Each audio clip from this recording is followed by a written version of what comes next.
Ah, Reverendo Rony, vamos tentar responder a pergunta do Marcos lá?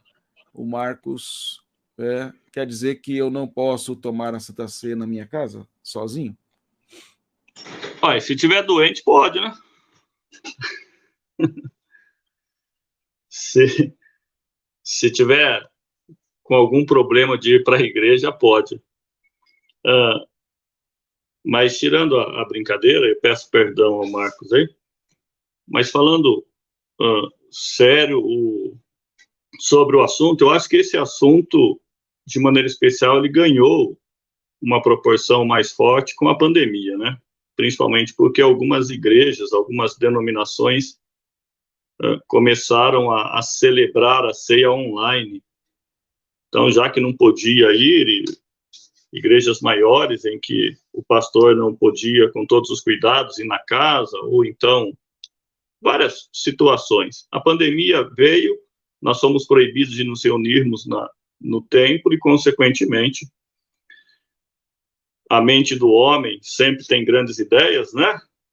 Para solucionar problemas. Então, a solução é: vamos realizar a Santa Ceia nos lares, através da internet, cada um toma a ceia na sua casa. E mais do que isso, até batismo, né, online. Vimos até batismo acontecendo online. A pessoa entrava lá na piscininha dentro da própria casa, assim por diante, e vai. Mas eu, particularmente, quando leio a Bíblia, pelo que eu entendo teologicamente, não há essa possibilidade. A gente começa a perceber isso já na instituição. O Senhor Jesus Cristo, quando ele institui a Santa Ceia, que nós cremos ser a substituição da Páscoa, ele faz isso com os seus discípulos. E toda a instituição, todos os dizeres, a gente vê lá um artigo no plural, é sempre eu lhes dei,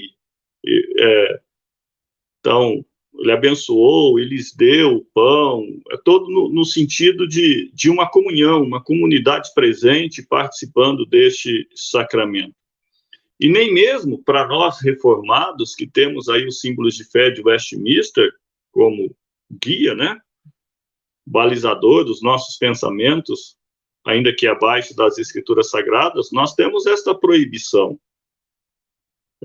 Por exemplo, eu abri aqui, lá no Catecismo Maior, nós vemos na pergunta 174 o seguinte: exige-se dos que recebem o sacramento da ceia que durante a sua celebração esperem Deus nessa ordenança com toda a santa reverência e atenção, que diligentemente observem os elementos e os atos sacramentais. Então, a prescrição é que os comungantes estejam juntos, a igreja esteja junta, os irmãos que professaram a fé, que estão em plena comunhão com a igreja, estejam desfrutando literalmente desta comunhão presente e que tomem ou observem os cuidados com este sacramento. De modo semelhante, nós vamos encontrar isso na Confissão de Fé. A Confissão de Fé, no capítulo de número 29, diz assim: e tão somente aos que se acharem presentes na congregação.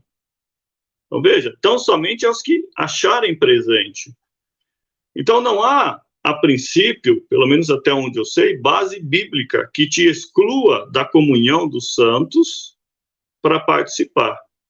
O que nós fazemos é num caso específico de enfermidade, de impossibilidade, e ainda você não está sozinho, o pastor vai lá, o pastor celebra contigo, o pastor lê as escrituras, traz à sua mente todas as lembranças, faz com que você reflita, que você se prepare. Então, há uma comunhão, há um discernimento, não é eu em casa, de qualquer maneira, ainda que com boas intenções, sozinho, ainda que com a minha crença. Isso, sem dúvida alguma, é tentar solucionar uma dificuldade ou um problema baseado no nosso achismo, na nossa crença, mas sem respaldo bíblico. Eu deixo que o irmão aí complete ou me corrija. Não, muito bom. Concordo aí com o reverendo Rony colocou, né? A gente vê exatamente esse princípio na origem, na instituição, e é na origem que a gente tem o estabelecimento dos critérios. Jesus em comunhão com os discípulos, então a ceia envolve comunhão uns com os outros, não é uma questão individual, porque ela foi instituída para a igreja não é uma pessoa, a igreja é o coletivo, são as pessoas que juntas formam o corpo de Cristo. Paulo fala em Efésios que nós somos edifício de Deus, então, para a habitação dele. Então, não existe, você não é a igreja, você sozinho, né? É um pensamento que tem sido muito forte também aí nos nossos dias. A igreja é composta de pessoas, como diz a igreja, a própria palavra igreja é eclesia, assembleia, ajuntamento dos crentes, daqueles que foram alcançados pela graça de Deus. Então, se a igreja ela tem a ceia do Senhor que foi instituída para ela participar, isso implica naturalmente que é preciso que haja comunhão uns com os outros. Não é possível e não é correto que uma pessoa participe, até porque se ela participa sozinha, quem ministrou para ela e quem deu autoridade a ela para ministrar a ceia? Que é outra questão também. E as pessoas acham que qualquer um pode ministrar a ceia, qualquer um pode participar. Paulo diz em 1 Coríntios capítulo 11 que participar da ceia é preciso discernir o que está fazendo. Então, tem que saber o significado, o simbolismo do pão e do cálice. Tem que examinar a si mesmo para participar. Caso contrário, é juízo para si. E Paulo chega a dizer, lá na prática da igreja em Corinto, que alguns até haviam sido mortos pelo Senhor, dormiam, e enfermos e doentes. Deus havia pesado a mão sobre a igreja de Corinto por causa que eles faziam lá a festa ágape antes da ceia e se embebedavam, né? E havia várias contendas entre eles e aí queriam participar da ceia. E aí Paulo diz que Deus chegou a tirar a vida de alguns, quando ele fala alguns que entre vós que dormem, aí é porque morreu mesmo, Deus tirou a vida. E alguns enfermos e doentes. Então, a participar da ceia é algo extremamente sério. E não é qualquer pessoa que pode ministrar, porque é o próprio Cristo que ministrou a ceia, os apóstolos ministravam a ceia, os pastores, debaixo da supervisão apostólica, ministravam a ceia. Então, somente presbíteros, docentes, no caso, são aqueles habilitados e autorizados para ministrar a ceia do Senhor. Então, o pastor Rony falou, né, quando está doente. Quando a pessoa está doente, nós, né, eu e ele e outros pastores reformados fazemos isso. A gente leva a ceia até a casa daquela pessoa que está enferma e geralmente leva um presbítero com a gente ou mais para nos acompanhar. Então, ali há uma comunhão reduzida em números, né, 3, 4, 5 pessoas participando ali da ceia, mas não é uma coisa individualizada, é algo que você está em comunhão, ainda que é um número reduzido por conta da circunstância, da pessoa estar impedida de ir à igreja por conta da sua enfermidade. Então, a ceia, quando vocês olham lá em 1 Coríntios capítulo 11, que eu citei, do verso 17 ao verso 34, Paulo fala várias vezes, quando vos reunis, quando vos ajuntais.